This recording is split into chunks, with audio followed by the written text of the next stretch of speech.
Assalamualaikum warahmatullahi wabarakatuh. Perkenalkan, nama saya Endang Sriparwini Sarjana Pendidikan. Saya adalah calon guru penggerak angka 7 di Kabupaten. Kali ini saya akan mewawancarai Pak Budi Saifuddin yang bertugas sebagai Kepala Sekolah SD Negeri Ancol. Assalamualaikum Pak, apa kabarnya hari ini? Waalaikumsalam warahmatullahi wabarakatuh. Alhamdulillah udah sehat. Alhamdulillah. Terima kasih Bapak, saya mohon waktunya. Saya mau mewawancarai Bapak terkait tugas yang akan saya laksanakan, yaitu mewawancarai Bapak Kepala Sekolah di SD Negeri Ancol 03 terkait tugas dari modul 3.1 tentang pengambilan keputusan berdasarkan nilai kebajikan sebagai pemimpin. Bapak tahu ya Pak, Bapak selama ini bagaimana Bapak mengidentifikasi kasus-kasus yang merupakan dilema etika atau rujukan moral? Etika dan moral. Kalau dilema itu kayaknya susah ya untuk ya. Kalau di dilema itu susah. Dari ini ya, cari jalan dengan apa?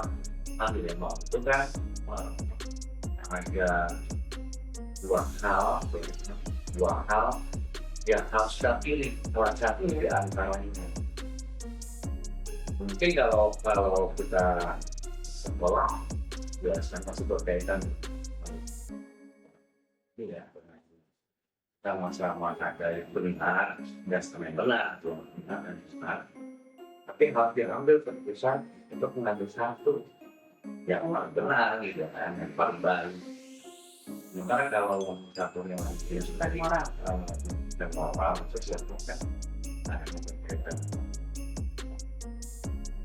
benar dan salah, itu kan macam salah itu sih ada juga kelihatan kalau tidak sudah ada yang salah ya gitu kan, jadi karena itu yang wajib dan moral.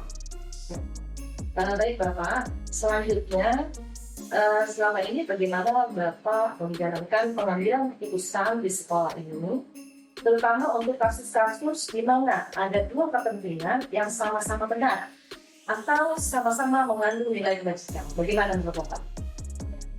Untuk kasus-kasus ini tertentu, kita lihat biasanya selalu melibatkan terus di sekolah kita tentunya dengan koordinator. Koordinator itu terdiri dari para kepala sekolah, orang-orang yang bagian dari manajemen sekolah. Nah ini biasanya saya minta pendapatnya supaya kita lebih memahami apa sih masalah yang kita hadapi.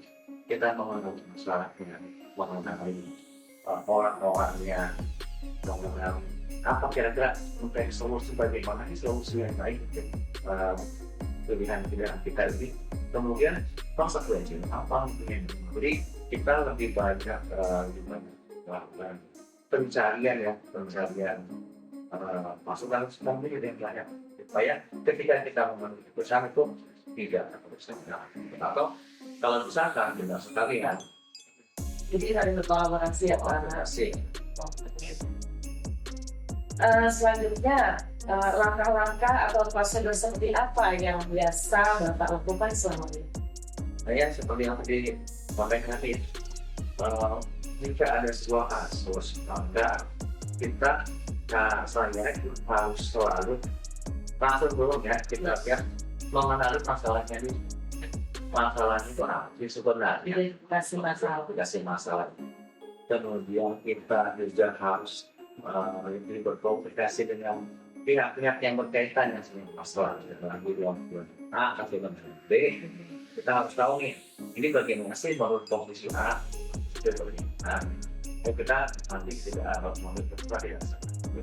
Kemudian kita mencari fakta-fakta selain dari pihak tertentu, kita juga cari faktanya apa sih yang ada sebenarnya. Lalu juga kita melihat masukan dari teman kita semua tentang sekolah, dari wakil kepala sekolah, kemudian mungkin dibutuhkan juga dari bendahara, dibutuhkan juga dari karyawan, juga tidak sekalipun kita cari informasinya supaya kita dapat fakta yang resmi. Setelah itu baru kita kemungkinan solusi. Apa sih kemungkinan kompromi apa aja sih yang bisa kita ambil? Nah, kalau kita kemungkinan solusi yang beberapa hal ya, saya ini mana kira-kira ya keputusannya itu paling banyak manfaatnya itu kayak yang paling bermanfaat lah gitu ya, terutama buat manfaat bersama gitu ya. Yang mana yang paling bermanfaat dari dua pilihan ini? Manfaatnya apa? Nah, solusinya apa gitu ya? Kemudian perhatian baru sekalian resikonya juga. Resikonya apa? Resikonya mana yang paling ada semua itu baru kita ambil keputusan kenapa yang terbaik itu yang kita. Jadi fakta-fakta yang dikumpulkan, terus juga mencari masukan dari jalan, dari setelah itu mendapatkan solusi ya. Selanjutnya, hal-hal apa saja yang selama ini Bapak anggap efektif dalam pengambilan keputusan pada kasus-kasus dilema etika? Yang paling efektif itu adalah komunikasi. Kita kalau ada masalah apapun sebenarnya jika dikomunikasikan dengan baik, yang pasti akan jadi. Kemudian yang kedua adalah terbuka. Kalau nggak terbuka, ya betapa itu berarti. Jadi tidak akan selesai masalahnya, Tidak akan selesai. Jadi kalau setelah harus berusaha untuk membuka diri dulu sebenarnya. Jadi untuk mengatur teman-teman, berkomunikasi dan terus-terusan masalah apa, kemudian pihak-pihak yang berkaitan dengan masalah juga harus memperbaiki model sketsa dengan tuannya itu kita untuk apa yang bisa kita ambil untuk menyelesaikan masalah. Seperti itu. Selanjutnya, hal-hal apa saja yang selama ini merupakan tantangan dalam pengambilan keputusan pada kasus-kasus dilema etika? Tantangan buat saya itu adalah kayak kalau kita mengambil itu ya keputusan yang sudah kita menjelaskan pemahaman ya Pak, pemahaman kepada teman-teman mengapa keputusan kita ambil. Itu salah satu tantangan yang membuat agak susah karena pasti ada yang sudah terpuaskan supaya orang paham dan mau mengambil keputusan ini itu yang membuat saya tantangan ya agak susah nih. Nah, bagaimana caranya supaya kita keputusan yang kita ambil didukung oleh semua, tapi dengan membutuhkan cara untuk menangani ini supaya semua yang berkaitan dengan masalah ini atau seluruh keluarga sekolah bisa memahami meskipun apa yang kita ambil. Selain itu menjadi laksanakan semuanya ya. Cuma ada keputusan dilaksanakan. Selanjutnya, apakah Bapak memiliki sebuah tata cara atau jadwal tertentu dalam sebuah penyelesaian kasus dilema etika? Apakah Bapak langsung menyelesaikan tempat atau memiliki sebuah jadwal untuk menyelesaikannya? Bentuk atau prosedur seperti apa yang Bapak jalankan? Nah ya, saya biasa kalau sudah pengalaman ya, kalau ada masalah biasanya ya langsung ditangani. Karena kalau ditunda-tunda nanti takutnya ada masalah baru lagi di belum selesai. Kita tuh ambil ya yang efektif aja ya. Kalau ada masalah langsung kita selesaikan secepat mungkin. Jadi kita berusaha untuk masalah itu tidak berlarut. Kalau kita pakai kata awal ya, jadwal. Rasa kita waktu saja sudah selesai untuk menjadwal kegiatan di sekolah kita kalau waktu kita kan sempit ya, terutama karena soalnya sangat padat, kemudian tidak kumpul, terus membutuhkan waktu juga rapat kayaknya kurang efektif. Jadi efektif adalah ya masalah langsung diselesaikan langsung tanpa jadwal. Terus apakah menurut Bapak ada persoalan atau faktor-faktor apa yang selama ini mempermudah atau membantu Bapak dalam pengambilan keputusan dalam kasus-kasus pidana etika? Ya pasti ada ya orang-orang yang membantu untuk menyelesaikan kasus adalah koordinator yang dimasuk, baik itu perwakilan siswaan, guru, atau cara yang biasa membantu saya untuk menangani masalah di sekolah. Ya. Jadi orang-orang itu yang membantu saya membuat masalah itu mudah selesainya. Dan nanti juga adalah personal sendiri yang menghadapi masalah.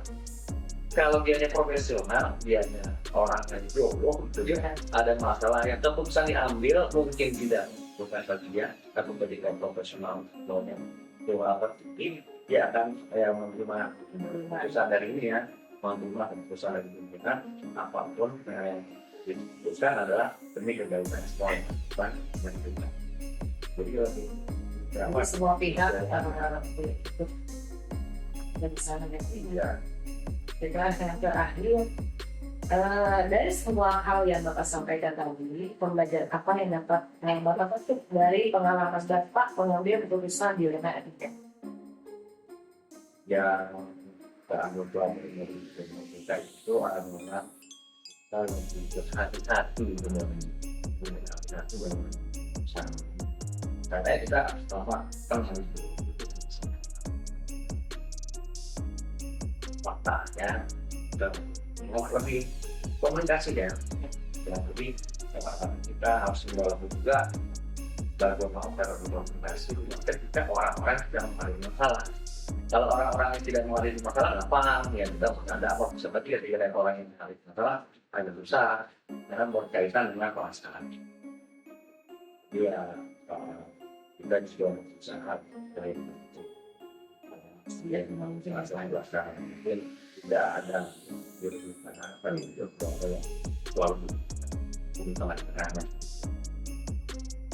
Pak, terima kasih atas waktunya sudah berbincang-bincang dengan saya terkait tugas yang sedang saya laksanakan ini di modul 3.1. Semoga membawa manfaat dan tambah pembelajaran bagi semua. Terima kasih Bapak. Dan terima kasih, itulah hasil wawancara saya dengan Bapak Guru Senior Sarjana Pendidikan sebagai Kepala Sekolah SD Negeri Ancol 3, dan semoga hasil wawancara ini menjadi pembelajaran bagi kita semua. Terima kasih. Wabillahi taufiq wal hidayah. Assalamualaikum warahmatullahi wabarakatuh. Salam.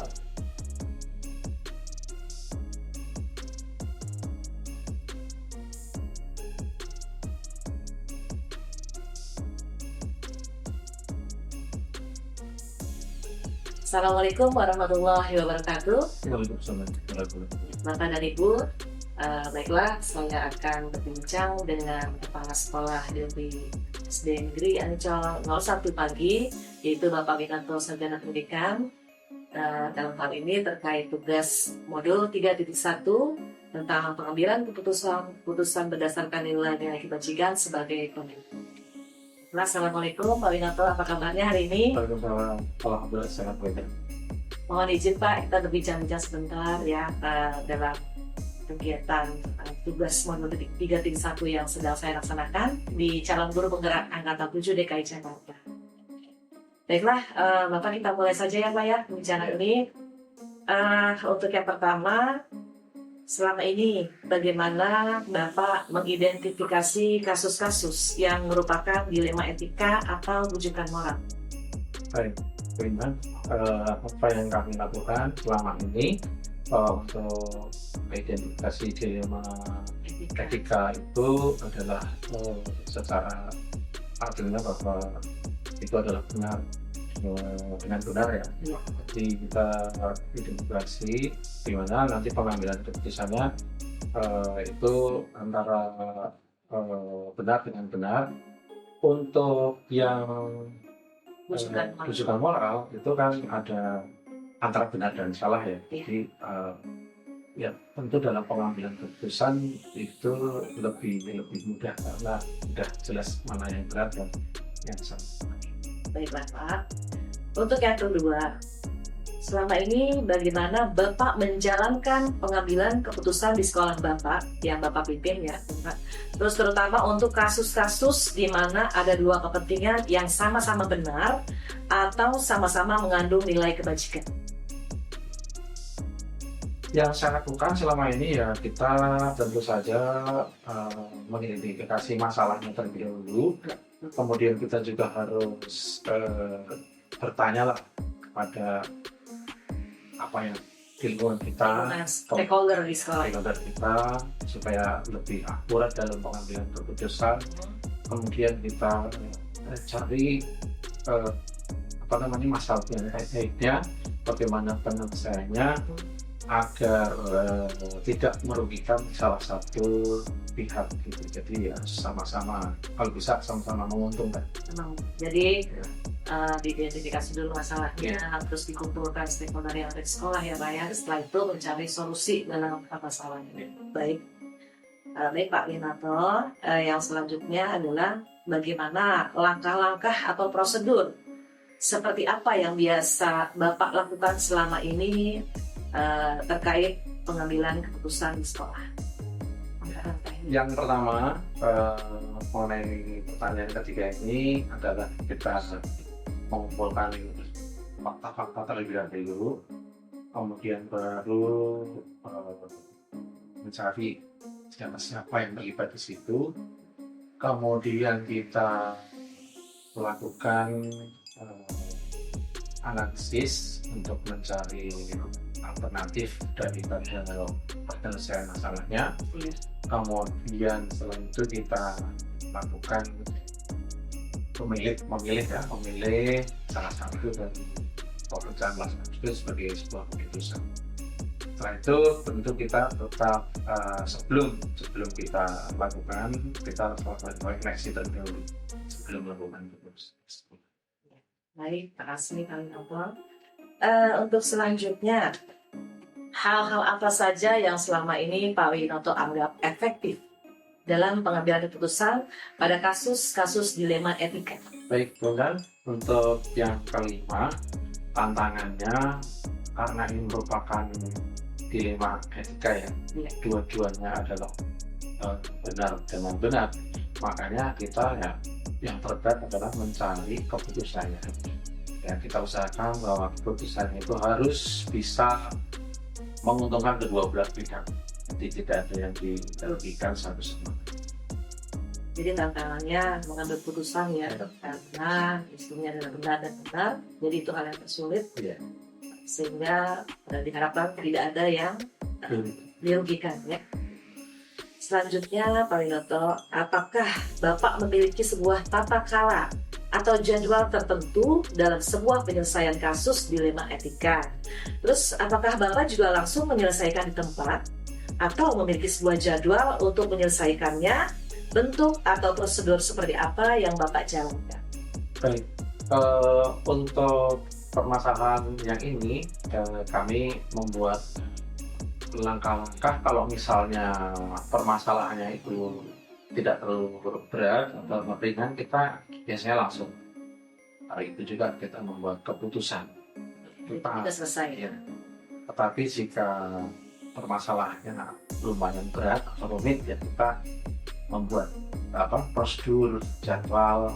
Itu langkah-langkahnya seperti yang tadi Ibu tanyakan di nomor 3, prosedur itu. Ada alur-alurnya ya Pak. Dan mengikuti masalah, kemudian dan lain-lain yang ada di jalan. Oke, baik. Baiklah, selanjutnya, apakah ada seseorang nih Pak W, atau faktor-faktor apa yang selama ini mempermudah atau membantu Pak Win dalam pengambilan keputusan dalam kasus-kasus dilema etika? Baik, dalam pengambilan keputusan saya melibatkan banyak orang, stakeholder terutama seperti wali murid, dan kemudian juga orang-orang yang punya kedekatan personal maupun emosional kepada orang yang bermasalah untuk mengambil keputusan yang terbaik. Jadi kami tidak tidak salah dalam memberikan keputusan. Banyak orang-orang yang bisa membantu kita dalam pengambilan keputusan tersebut. Jadi seluruh stakeholder yang ada di sekolah ya Pak ya, yang bisa membantu dalam pengambilan keputusan ini. Baiklah, untuk pertanyaan yang terakhir Pak Winoto, dari semua hal yang sudah Bapak sampaikan, pembelajaran apa nih yang Bapak dapat petik dari pengalaman Bapak mengambil keputusan dilema etika? Ya, baik-baiklah. Pelajaran yang bisa kita ambil dari masalah ini adalah saya akan menjadi lebih bijaksana dalam menganalisis suatu masalah, sehingga kita bisa mengambil keputusan secara tepat, benar, dan bisa bermanfaat untuk mengatasi permasalahan yang ada di sekolah. Baiklah, terima kasih Pak Winoto atas bincang-bincang pada hari ini. Alhamdulillah dari 8 pertanyaan sudah dijawab semuanya. Dan terkait dengan tugas yang saya laksanakan yaitu demo 3.1, semoga dengan wawancara pada hari ini dapat memberikan pencerahan dan pembelajaran bagi saya. Selanjutnya juga untuk Bapak Winoto, semoga sehat selalu dan sukses dalam kepemimpinan di SD Negeri Ancol. Terima kasih Bapak. Baiklah, itulah tadi wawancara saya dengan Bapak Winoto SPD, Selaku Kepala Sekolah SD Negeri Ancol 01 pagi. Dan semoga wawancara pada hari ini memberikan pembelajaran yang baik bagi kita semua. Terima kasih. Wabillahi taufiq wal hidayah. Assalamualaikum warahmatullahi wabarakatuh.